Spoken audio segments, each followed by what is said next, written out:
school, work, stuff that you need to make a living is super important to Japanese culture.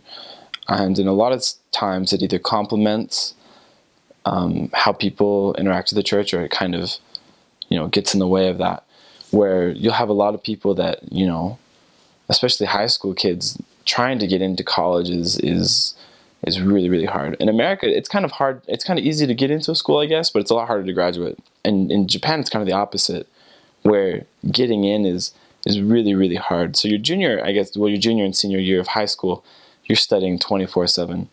And so I felt like in a lot of places where I served, a lot of kids that were in that 16, 17, 18, age gap, I guess, they were, not as active as other people were.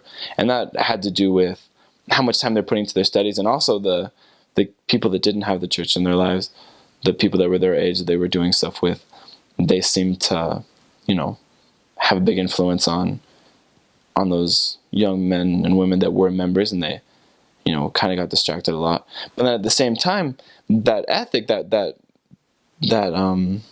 work ethic, that desire to try to be the best, it also complemented a lot of church members in the same way, where when people have these callings, they would fulfill them to like the 110%, where they would get these callings from the bishop and they would make it, they would edify it to the most of their ability.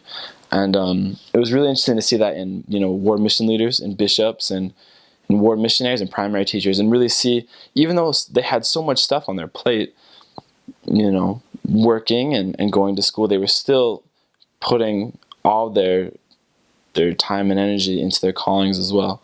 And so it was kind of cool to see this culture where they didn't let something slip. If it really was important to them, they wouldn't let things fall in between the cracks or try to balance them both. But it's the same way in America too, where if you are really, really passionate about your work, it's really easy to let like either family or church stuff go down. And I think you can see that with a lot of people in America, making work a priority and church and family a priority. And like, you can also see that in Japanese culture as well.